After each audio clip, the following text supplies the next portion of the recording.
Hello, everyone. Good evening. Welcome into this edition of the JayMac podcast. I am having to log in here at the last minute to the system that allows me to see all of your messages from different systems, and it's asking me to do the picture captcha right as I'm going on the air. So I'm trying to choose all the cars. I hate these things. I don't... Is a van a car? I think it is. Oh, now it wants crosswalks. Okay, I can do crosswalks. More crosswalks? Okay, any other crosswalks? No, I don't think so. Yes, what? I am failing this test. Hang on, so now bicycles. Okay, that's a bicycle, that's a bicycle. Those are bicycles. This is the worst. Whoever came up with these things. And of course, I'm doing them live as we go on the air tonight. And I can't see your comments yet until I get this right. I think I'm in. Hooray! I am in. Okay, now I'll be able to see your comments. Hello, everyone. Welcome into this edition of the JayMac podcast. I'm certainly glad that you are here with us. I have some important things that I want to talk with you about tonight. I've been doing some research in the traditional sense here. I can see you, April. I can see you. That's a good thing. That means I got logged in correctly. Let me do a few more quick things here so that we go uninterrupted. Okay. All right. April says, those CAPTCHA things are the worst. I know. And you know what the ones that I don't ever get are the ones with the letters, but it's all like squiggly and stuff. I can't stand those. I don't know if there's some kind of intelligence test or not, but they drive me crazy. April says, hey, I haven't seen you for a little bit, April. Thank you for joining us. A couple of updates for you as we start the program. Can you guys hear Carl the Cricket? If you haven't been listening to our previous podcasts, you wouldn't know that I've been battling a cricket who has set up shop outside of my window here where I record. So I'm going to be quiet for a minute. And normally I don't mind sharing Carl the Cricket with my live listeners, but I also host a lot of other podcasts professionally, and I'm paid to do so, and I need to have good audio quality. And I do a lot of those at night. And so I can't have Carl the Cricket. By the way, you guys named Carl. I can't have him doing his own broadcast outside my window. So I went to go on the air tonight, and the reason I'm a little bit out of breath is because right when I went to go on, Carl started chiming outside the window. So I got the spray nozzle, and I went out and I attacked the bush where Carl the Cricket is. Carl, unfortunately, experienced a monsoon before we went on the air. So we'll see if I manage to quiet him for the rest of the evening. Nick says I can't hear him. Okay, good. The other thing is I have been down for the count with, I get this sciatica or this pinched nerve in my back. It's going on 2 weeks now. So I've been working mostly from a recliner, and many of you are like, hey, Jay, that's nothing new. And I've been in a lot of pain, and it's finally starting to get better. So if I move or adjust and you see this wince on my face, it's not because of something you said. Okay. Ow. See, it just happened. Laughter hits it just right. So I just wanted you to know that it's not you, it's me. Another cool event, you'll notice, some of you have noticed I'm wearing something on my hand. It's a wedding ring. And you can see how I shake. Everybody, you know I shake, right? I haven't worn a wedding ring ever because when we were first married, I couldn't afford one. And then we tried a couple of cheap ones. I lost one snorkeling. And then I don't wear a watch or anything. It bothers my skin. But they came out with the silicone ones. Have you seen these? These are all different colored rings, and they're flexible. Say I got a package of them. So I can change them with the colors with my mood. So I guess at the age of 52, I'm officially off the market. Now wearing a wedding ring. Okay. Orion says, good to know it's not me. No, if you see me wince, it's because of this back issue that I've been facing. It's not because of you. Although, Orion, I'll admit, sometimes you make me cringe a little bit. Sometimes. All right. What do we want to talk about tonight? First of all, let me know where you are listening in from. Say hello. Introduce yourself to everybody else. I have been diving into the new report out about Governor Cuomo. And you might be wondering why I'm interested in this case since he's not our governor. Well, I think it's a very important case. And the reason that I watch these kind of things is because I'm a big proponent of the Me Too movement. But like I am with so many other issues, I'm worried about it pushing too far in the other direction. You know, and we talk about this all the time. When you're fighting for a cause, fighting against an injustice, if you're not careful, you'll start to adopt policies that are not correct or that are the very thing that you dislike. And I'm worried about the power of the allegation in our society. I'm worried when I hear people say, I always believe the accuser. That worries me in a society where you're supposed to be innocent until proven guilty. Now, I recognize that's for criminal cases, but I think in general, it's a good policy to say that every American, every individual is innocent until a preponderance. I mean, when we're talking about the court of public opinion, we jump to conclusions so quickly and we see lives get destroyed based upon an allegation. So when I hear allegations of sexual harassment, I don't instantly believe the accuser and I don't instantly believe the accused. I think that those things are dangerous. And so I've been watching this case. Is this a case of people piling on for political reasons? Is there really something there?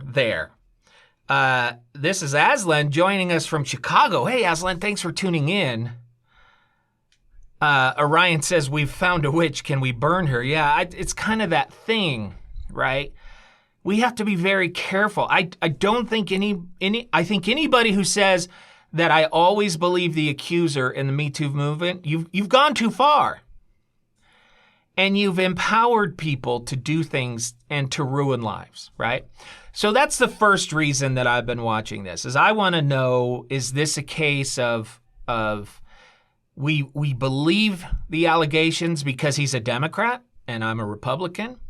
We believe the allegations because he's a man and men do this and I'm a woman? Why do we believe these allegations? And should we all sit back and wait for evidence? And you'll notice I haven't talked about it. And why haven't I talked about it, even though I'm interested in it? Because what we've seen are allegations. And I've been waiting for evidence. I've been waiting for an investigation. Well, that investigation has now been revealed. And it's a 165-page report. And you know how I love to read reports. And so I did. I read all 165 pages. And the other thing I was worried about, is this a he said, she said situation? A lot of times, especially when allegations happened a long time ago, we get in a situation where it's one person's word against the other. And so what do you do with that? And I find those situations very frustrating because I don't know. Then we end up making judgment calls and things like that. And, you know, those are very hard to deal with as well. So was this a he said, she said situation? Is there evidence to back up these claims? And then I've been watching him. And he seems very sincere in his statements. He seems surprised. he seems willing to make some concessions, that he did some things that may be construed as inappropriate, and he apologized for them. So I have all these different reasons to watch this case and to read this report. David says, reading a 165-page report in such a short amount of time takes some mad dedication, if you ask me. Or just some madness. You know, maybe I just crave punishment. I don't know. Is that what it is? I don't know. But I did it, and I'll give you the Reader's Digest. I've got the whole report. If you want to listen to me, I went through the whole report. I highlighted the things that really stood out to me, and I shared them in the JayMac update that I released earlier today. I'm going to give you guys the Reader's Digest version because there are some other things that I want to talk about. And then if you want to hear my detailed analysis, you can go back to Facebook or to YouTube, and you can read, or you not read. I don't write things. You can listen to my podcast where I go through the whole report. I break it down for you. If you're a glutton for punishment like I am, go back and listen. But here's the thing. So first of all, here's the announcement, and I want you to hear the announcement because the question is this political? Well, this is the Attorney General of the state, and she is making the announcement about what they found. And it doesn't appear to me like she's happy to make this announcement. She doesn't seem giddy to me to be sharing what they found. You tell me what you think. Here today by Ann Clark and June Kim, the two lead attorneys who were designated as special deputies to the Attorney General's office, to announce the findings of their investigation into allegations of sexual harassment made against Governor Andrew Cuomo.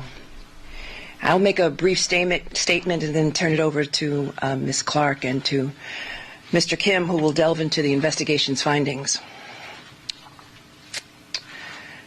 You see that pause? She does not seem excited to announce what she has found. Does she seem like that way to you? That's the other thing I should share with you. My daughter is visiting from Washington, and she brought her dog with her. So that's who you hear. That's Ricky.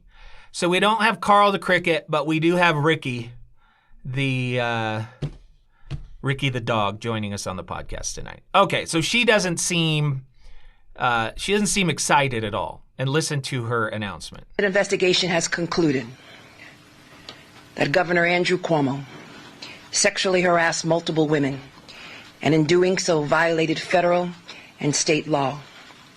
Specifically, the investigation found that Governor Andrew Cuomo sexually harassed current and former New York State employees by engaging in unwelcome and non-consensual touching and making numerous offensive comments of a suggestive and sexual nature that created a hostile work environment for women.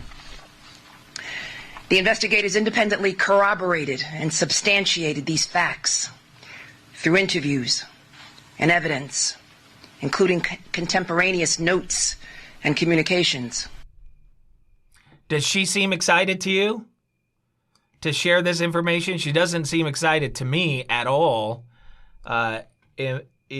And I don't know what her political leanings are, but this is not something she's enjoying, if you ask me.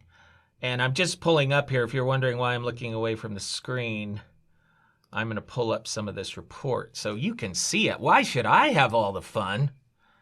In case you had any questions about the report here. I've got the PDF right here highlighted and ready to go. Okay, so she doesn't seem excited at all. April asked the question, so tell me, what exactly is being accused of? Butt grabs, innuendos, what? Well, that's a great question. I'm going to play for you the governor's response, and you tell me, based upon his response, what do you think the allegations are? Because he's using a tactic here, and this tactic tells me a lot about what really happened and what he really knows. I'll tell you what the tactic is after the fact, but you tell me. And again, if you're listening live, if you're listening on the podcast, you're not going to be able to see these images. But I want you to know what you're about to see is this is from CNN, but the entire video came from a pre-recorded statement from Governor Cuomo. And during the statement, they put up pictures of him committing this act. And it's the governor's office that put this together. None of these images were added after the fact by CNN. This is the same on every station that you see it on. And so they're trying to attack a particular allegation head on. Now that you might think that's a good thing. Well, it's also a bad thing, and I'll tell you why after this. I welcome the opportunity for a full and fair review before a judge and a jury, because this just did not happen. Other complainants raised against me questions that have sought to unfairly characterize and weaponize everyday interactions that I've had with any number of New Yorkers. The New York Times published a front page picture of me. Okay, first thing I'll point out. Why is he talking about the New York Times? The Attorney General has this report and is doing an investigation. Why is he talking about the New York Times? That's an important question. I'll tell you why in a minute. Touching a woman's face at a wedding and then kissing her on the cheek. That is not front page news. I've been making the same gesture in public all my life. I actually learned it from my mother there's a and picture of from him my and his father. mom. It is meant to convey warmth, nothing more. Indeed, there are hundreds, if not thousands, of photos of me using the exact same gesture. Okay, now at this point in the video, they're going to start putting up photos of him kissing people and touching their face, kissing them on the cheek and touching the face. And this is everybody. Al Sharpton kissed him. Bill Clinton kissed him. The man is a kisser and a hugger, okay? He is a kisser and a hugger, and these pictures that they're about to show display that, okay? Do you think that excuses him or not? And again, based upon what he's saying, what do you think the allegations are? I do it with everyone, black and white, young and old, Picture after picture of him kissing. straight and LGBTQ, powerful people. There's Clinton. He's a kisser, man. Friends, Al Gore. strangers, people who I meet on the street. After the event, the woman told the press that she took offense at the gesture. And for that, I apologize. Another woman stated that I kissed her on the forehead at our Christmas party and that I said, "Ciao, Bella." Oh, Now, ciao, I don't Bella. remember doing it, but I'm sure that I did. Well, that's a good statement. I do kiss people on the forehead. I do More kiss pictures. people on the cheek. I do kiss people on the hand. There's Al Sharpton. I do embrace people. I do hug people, men and women. I do Picture on after occasion picture say, after picture. "Ciao, Bella." On occasion, I do slip and say sweetheart or darling or honey. I do banter with people. I do tell jokes, some better than others. I am the same person in public as I am in private. You have seen me do it on TV through all my briefings and for 40 years before that. I try to put people at ease. I try to make them smile. I try to connect with them. And I try to show my appreciation and my friendship. I now understand that there are generational or cultural perspectives that frankly I hadn't fully appreciated. And I have learned from this. He has learned. Now, to me, as far as statements go and apologies go, to me, this is near the top. I mean, he feels sincere.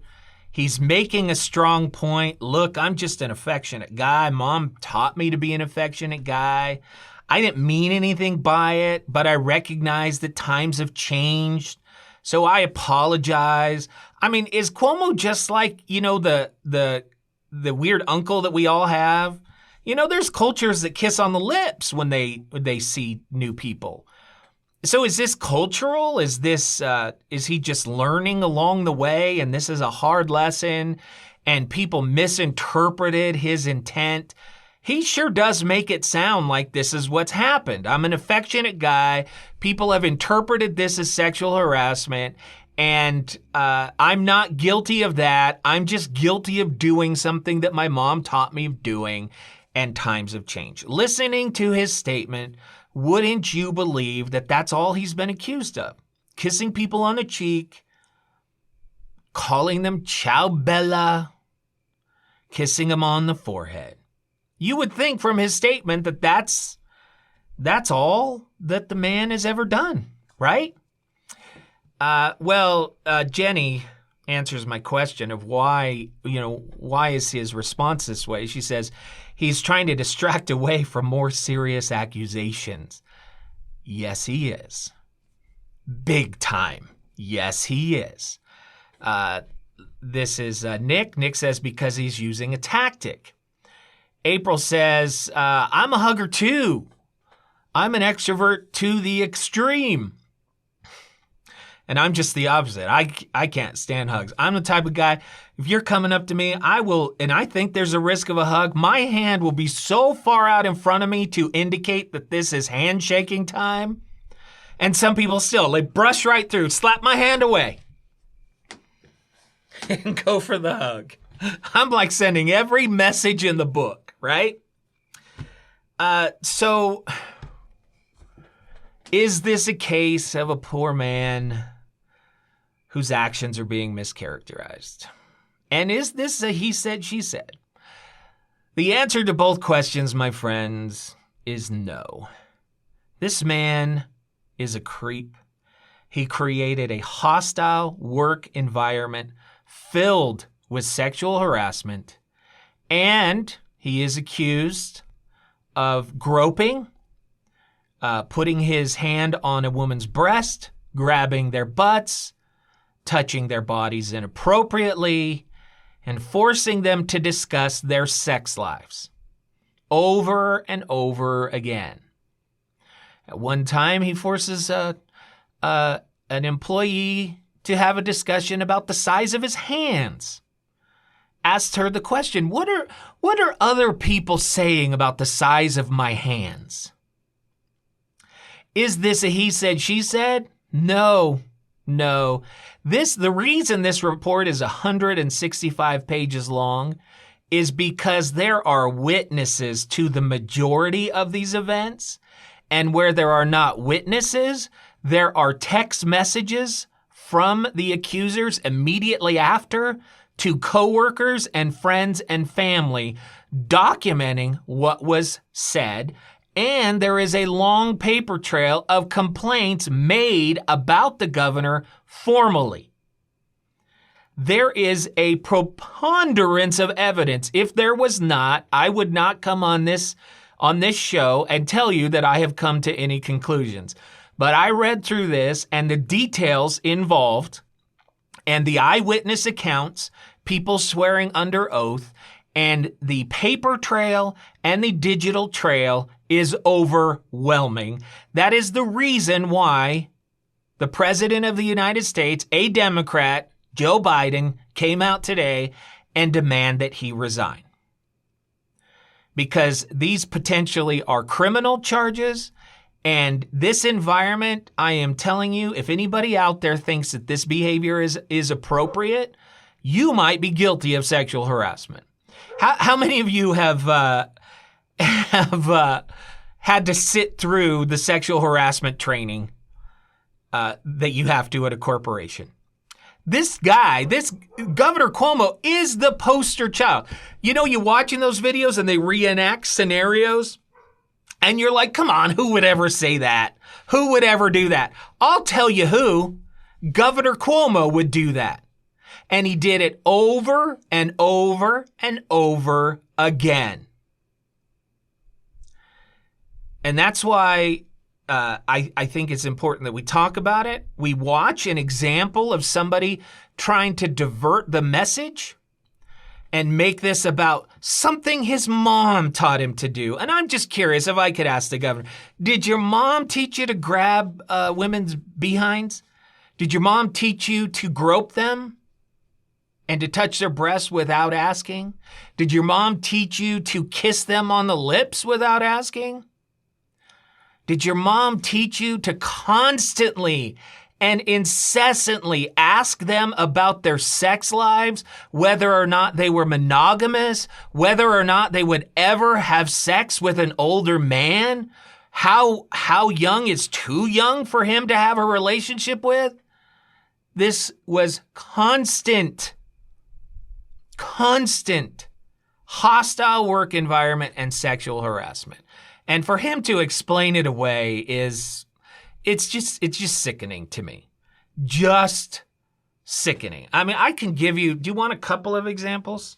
Let me see if I can do this right here. Look at that. There is the report. And I'm telling you, so what the report does is it first of all tells you who the employee is, whether or not, if they want to be known by name or not. Then it tells you how they knew the governor. And then it tells you what the allegation is. And then it tells you any corroborating evidence that they found about the allegation. So this person immediately after texted their mom and said, the governor just said this to me. Texted their friends and said, the governor just said this to me. Or went to HR, or other witnesses saw it. Over and over and over again. So this is executive assistant number 1. Says the governor's behavior ranged from playful banter about executive assistant number 1's potential romantic relationships to looking through their social media posts and asking about the marital status and social and dating lives of her and her other associate who worked with her.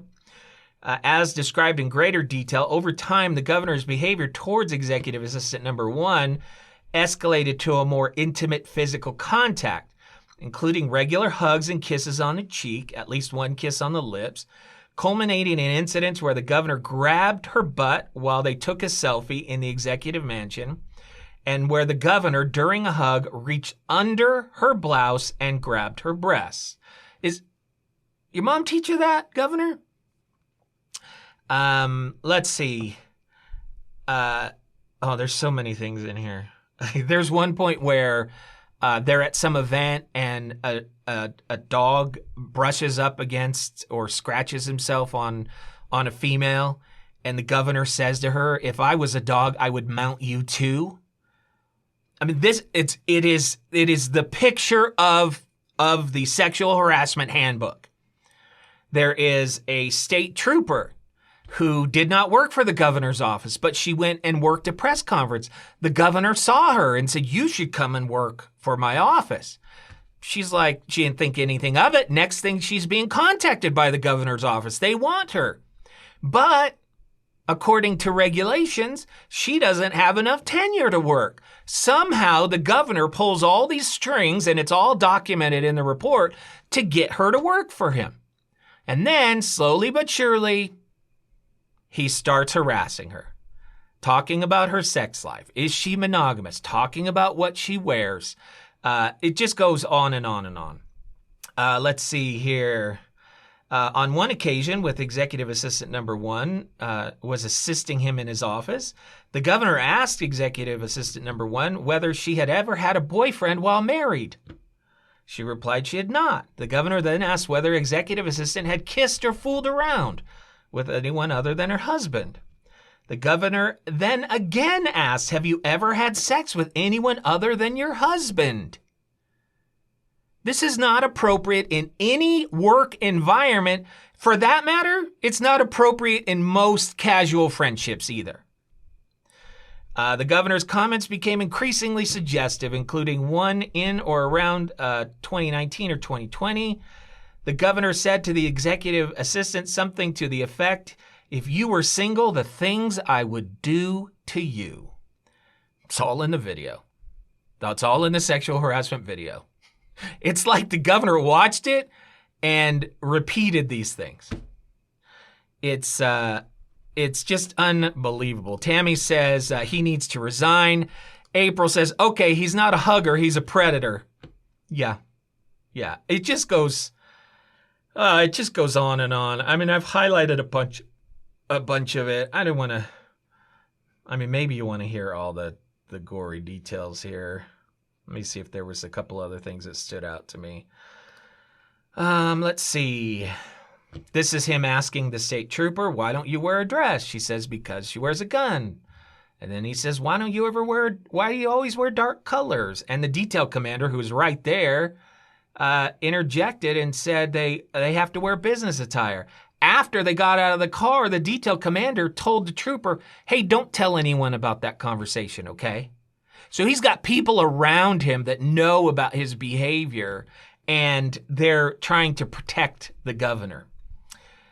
Let's see. On another occasion, the governor asked the trooper why she would want to get married, noting it always ends in divorce and you lose your money and your sex drive goes down. She was uncomfortable in particular with the reference to her sex drive.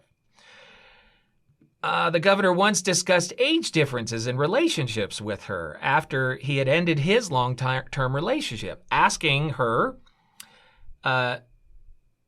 he asked her age. Then the governor responded, "Oh, you're too old for me." Trooper number 1 said that the governor then asked her what age difference between governor and romantic partner would be acceptable to the public. She said, "Probably older than your daughters." The governor responded that for a girlfriend, he was looking for someone who can handle pain. Okay. And then at one of the events, he rubbed her across her belly. There's another story with a woman who was at a line, a line to shake his hand, and she had the name of the electric company that she worked for was printed across the chest of the shirt, and he took his fingers and he touched every letter of the title of the electric company. Yeah. Basically touched her chest over and over again. Yeah. This is the guy. This is the guy who's hanging it all on stuff that his mother taught him to do. It just goes on and on. It's disgusting.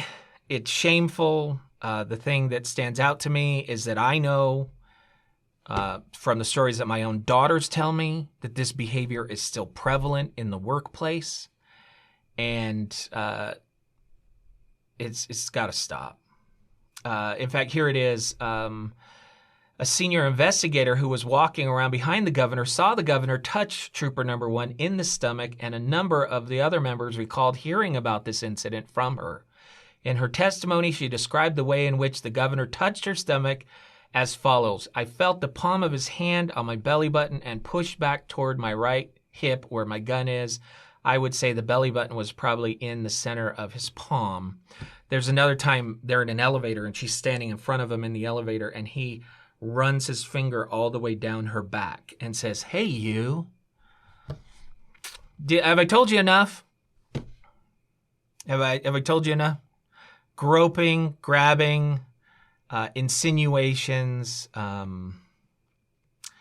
This guy's got to go. And as he pointed out, he looks forward to defending himself. Notice he didn't say in the court of public opinion. He said in front of a judge and a jury, because he's facing some serious charges here.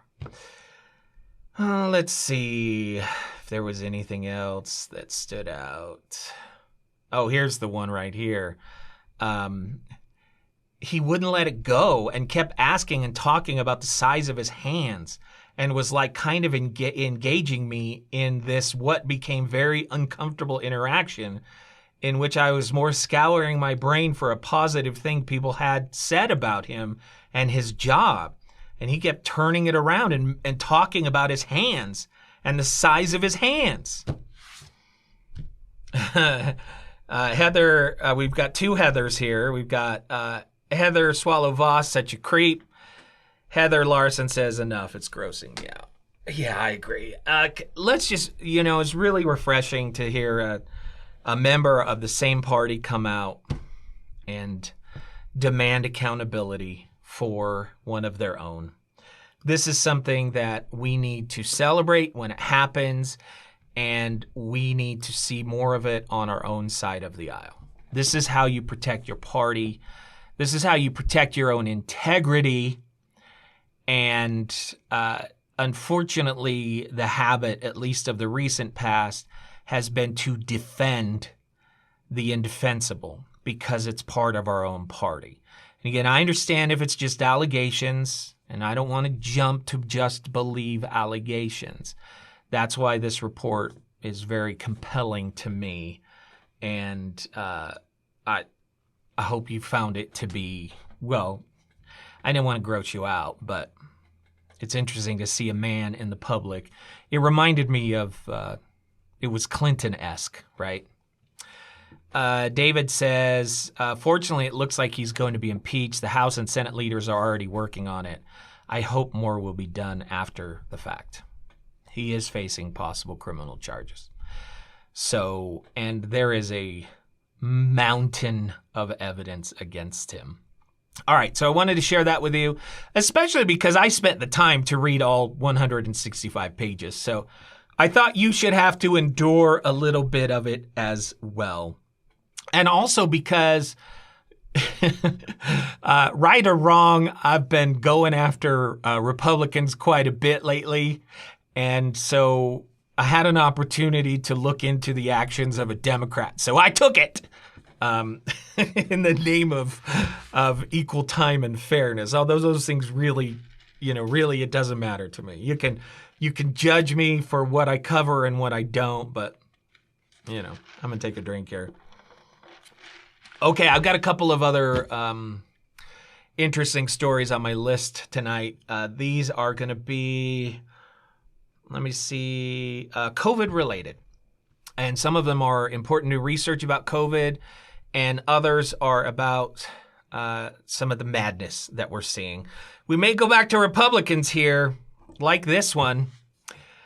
Peter Feeman is a top Republican official in Florida, and he has a blog where he describes vaccination as the mark of the beast and compares the effort to vaccinate people against COVID to Nazi brown shirts. This was in May. He called COVID-19 vaccines a mark of the beast, a reference, we all know the reference, to a symbol from the biblical book of Revelation showing allegiance to Satan, and called Michigan Democratic Governor Gretchen Whitmer diabolical for encouraging vaccines. Diabolical! A diabolical mission of Governor Witter wants her citizens to get the mark of the beast to participate in society. Now, I understand on a basic level when it says the mark of the beast, you can't buy, you can't sell, you can't be part of society. You could certainly say that businesses requiring a vaccine to participate has that characteristic.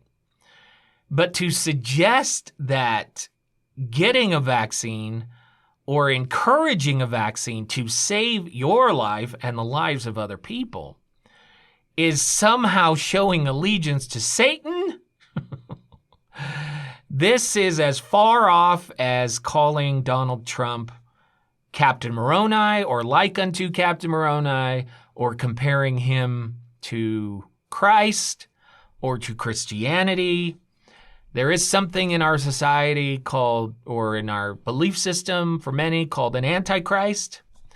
And that is where you get so fooled into thinking you're following the actual Christ, but instead you're following the antichrist. And I think we certainly saw some of that over the last little bit, and I think this is a perfect example of being so fooled, so caught up in the politics that you actually believe making a good health decision for yourself and encouraging other people to make a life-saving decision that will save their life and the lives of others is somehow Satan worship. All right, let's get on to more important things. This is a new paper published in the peer-reviewed journal, The Lancet. It found that people who had recovered from COVID-19, including those no longer reporting symptoms, exhibited significant cognitive deficits versus controls. Once again, we keep talking about how we don't know what this virus really does completely to the human body. We don't know the long-term impact from an infection, and this is another example of that. When examining the entire population, the deficits were most pronounced for paradigms that tapped cognitive functions, such as reasoning, problem solving, spatial planning, and target detection, while sparing tests of simpler functions such as working memory span, as well as emotional processing. These results accord with reports of long COVID, where brain fog, trouble concentrating, and difficulty finding the correct words are common. One more reason not to mess around with this virus. I had somebody contact me on Facebook, and they're like, I'm just so confused. I see all these different stories and all these different claims on the internet. They sent me a story about another conservative pundit talking about how Biden is lying, and they're looking at Biden's numbers and saying, see, the statistics don't match. And one of the things I said to them is that you can, when you've already decided that something is true, it's very easy to go in and find statistics and try and prove that numbers don't match. It's really easy to do that. You can formulate statistics into any way that you want. And this guy was suggesting that Biden is doing this for political gain. And I'm like, okay, let's just assume that Biden is doing that. What about the Prime Minister of Great Britain? What about the leader of Iran? What about the people of Israel? What about the people of all of the major countries of the world? China. Are they all going backwards on COVID right now because of Biden's political agenda? Do you get them all on the phone and say, hey, guys, can you help me out? Because this will really advance my cause in the United States. What about all the epidemiologists in the world? What about all of the medical professions in the world? What about all of the independent peer-reviewed studies that are coming out? What about all of those?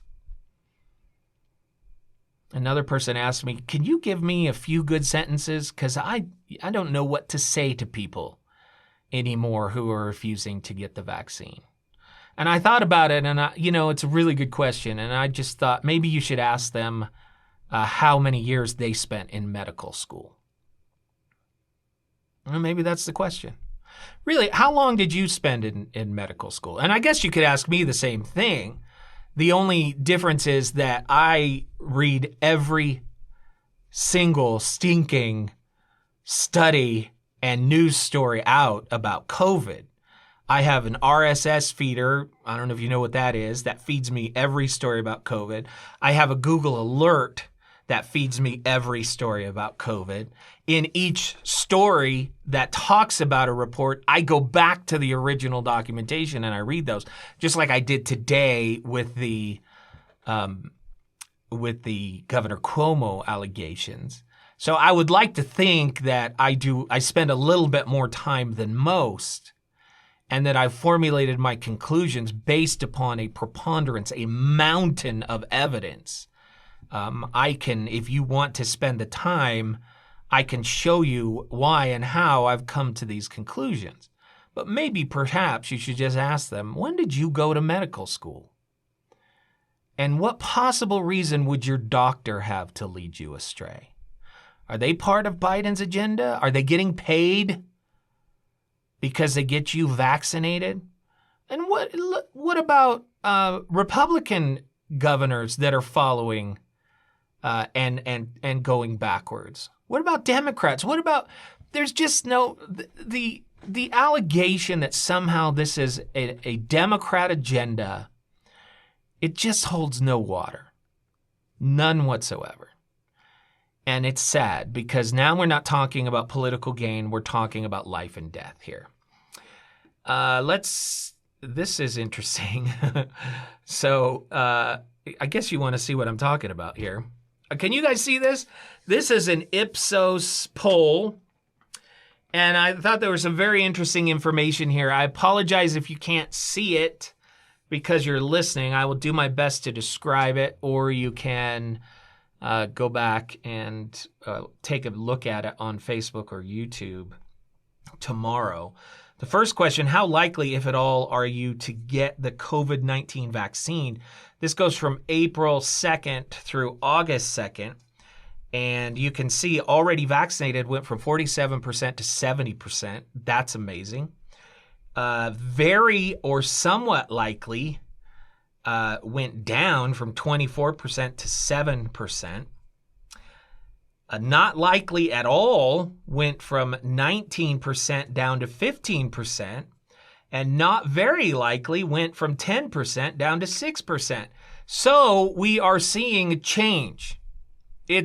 There's some things happening here. We're seeing more and more people decide that this is the right thing to do, and that is great news. But the other side of the chart is really interesting here for me. It's the question, which of the following people or groups, if any, do you blame for the rising COVID-19 cases and spread of new variants in the U.S.? So they asked the vaccinated and the unvaccinated. So who do the vaccinated blame for the spread of cases in the U.S.? The vaccinated overwhelmingly blame the unvaccinated. 79% of them blame the unvaccinated. But then the next highest number is Donald Trump at 36%. And then after that, conservative media, 33%. So then when you ask the unvaccinated, who do you blame for the spread of COVID? They blame foreigners, and then they blame the mainstream media. They blame Americans traveling internationally, and of course they blame Joe Biden. Now, I would be interesting to hear how Joe Biden is responsible for the increased spread. That would be a good one. If any of you want to do that, I would be very interested to hear that. I thought that was an interesting way of looking at things, and it shows you the divide. But there's some very good news there, and that is that people are changing their minds about the virus and the vaccine. That's good news, especially when we look at states returning to their former measures. But we're looking at running out of hospital beds again. Some states are at their record high numbers right now because of the Delta variant. Now that tells you how contagious the Delta is. I shared in an update yesterday that the Delta variant, they say, is as contagious as a chickenpox. So imagine that 70% vaccinated, but we're at record highs right now. David says we shouldn't blame the unvaccinated. We should blame the misinformation. Yeah, and those who are spreading the misinformation. I totally agree with you. There were some positive side effects to the nation being shut down. This is from a recent story in the MIT Technology Review focusing on carbon emissions. So as you can imagine, during the lockdown, carbon emissions went down. California, Idaho, Oregon, and Washington saw fossil fuel emissions decline by around 69 million tons of carbon dioxide. Many were saying that we're going to turn the tide. Unfortunately, any ground that we gained was lost due to the fires in those very same states. From July 1st to July 25th, fires in those states produced about 41 million tons of carbon dioxide based upon data provided to MIT Technology Review. That's far above normal levels for this part of the year and comes on top of the surge of emissions from other fires. California fires alone produced more than 100 million tons of carbon dioxide last year, which was already enough to more than cancel out the broader region's annual emissions. So that is sad news. I was hoping for at least an environmental benefit. Heather says, my right-wing family blame Biden because of the border crisis. They are saying that's where all the COVID outbreaks are coming from. Do they have any data on that? Any data? Because the COVID outbreaks are not happening at the border. They're happening in American cities across the country. And this is what's so crazy. They're happening in Canada. They're happening in Great Britain. They're happening in all these other countries as well. They're all seeing a spike right now because of the Delta variant. Is illegal immigration the problem in every country? I don't think so. And of course, Heather says, of course not. It's all memes. Anything they can do to avoid the truth that they've been downplaying and shouting down for the last year. The last thing that you can do when you paint yourself into a corner, we've talked about this. You put yourself in a corner where there's no way you can go back on it now. So now you have to find a way to blame Biden, right? Now you have to find a way to blame him for the COVID. What's so hilarious is this. This is, okay. Oh, COVID's not that contagious. Oh, you don't need to wear a mask. COVID is just like the flu. Oh, but we're seeing a massive spread in COVID because of all the illegals at the border. See the problem? You're talking out of both sides of your face.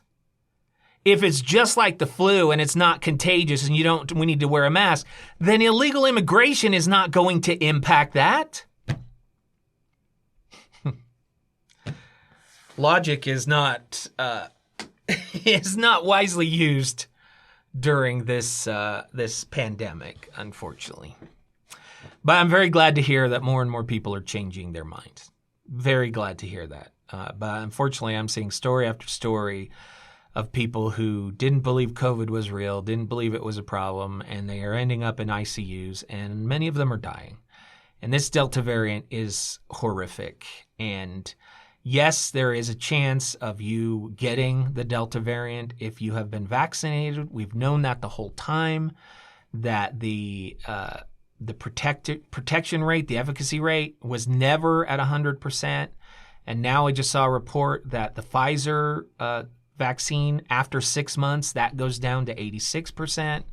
So we've always known there's going to be breakthrough cases. This is not an example that vaccines don't work or that this is somehow some vast left-wing conspiracy. The left-wing conspiracy that is, well, actually, it's a pretty good left-wing conspiracy because the people who are dying off are the unvaccinated. The unvaccinated are overwhelmingly on the right. So that's a decent, pretty decent plan.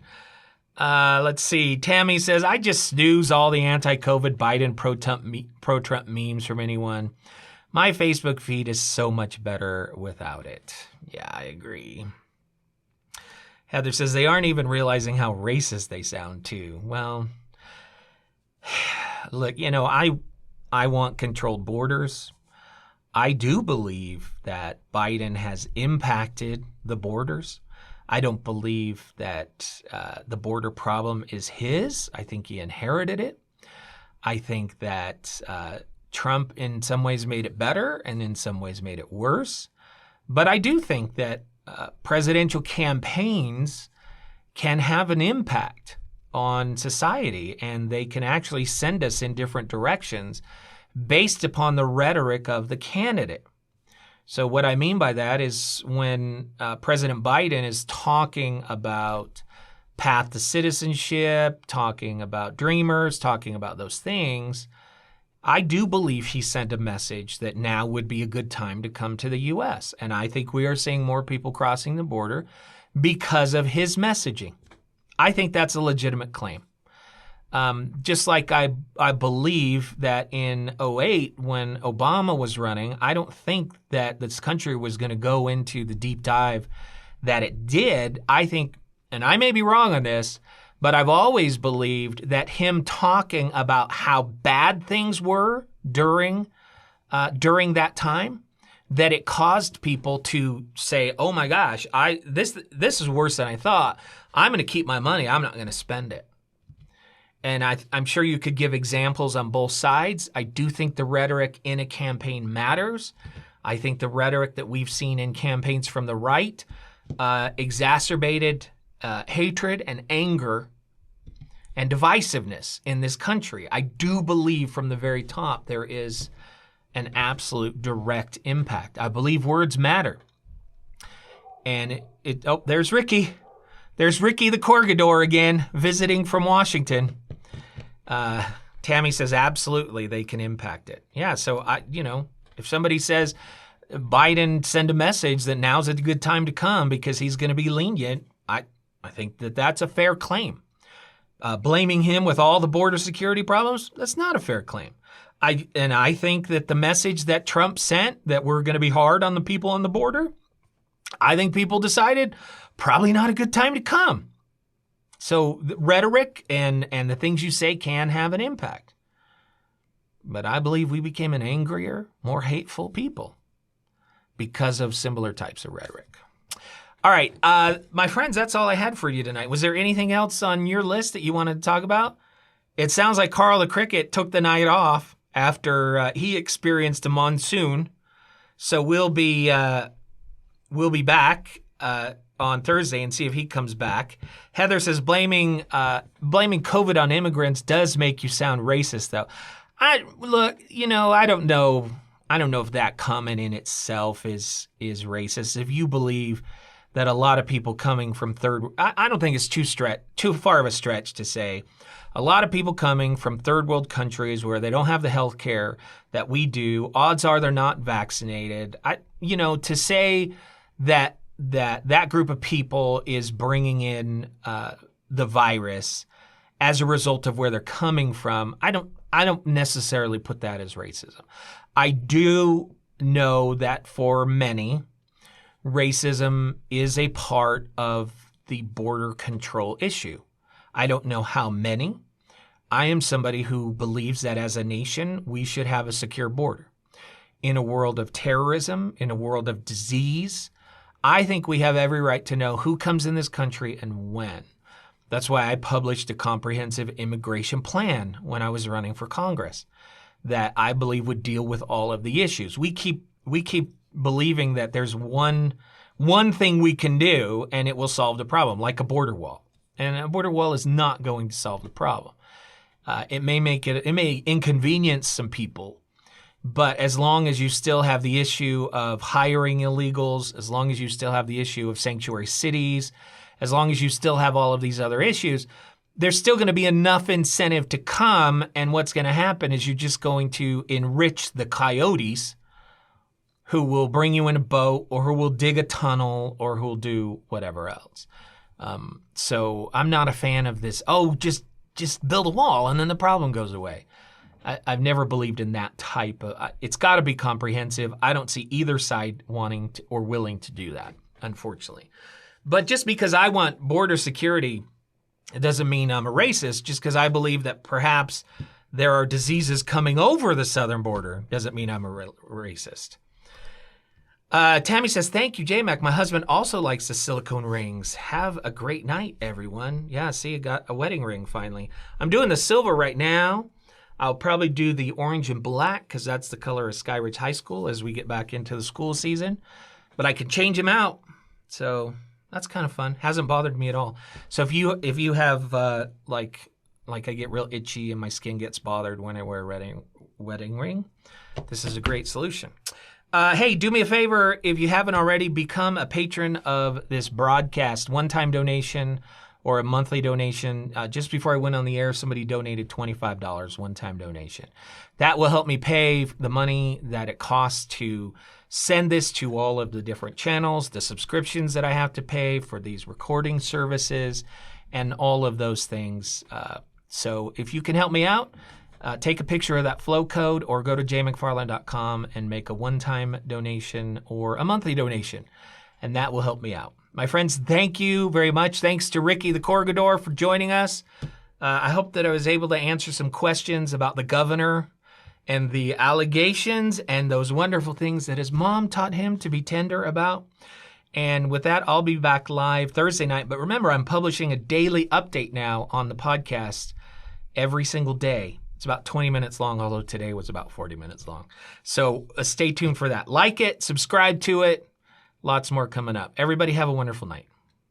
Oh, that's even the wrong ending. Look at that. See, that's the JayMac update ending. So let's do this one. Here we go. There we go. Everybody have a great night.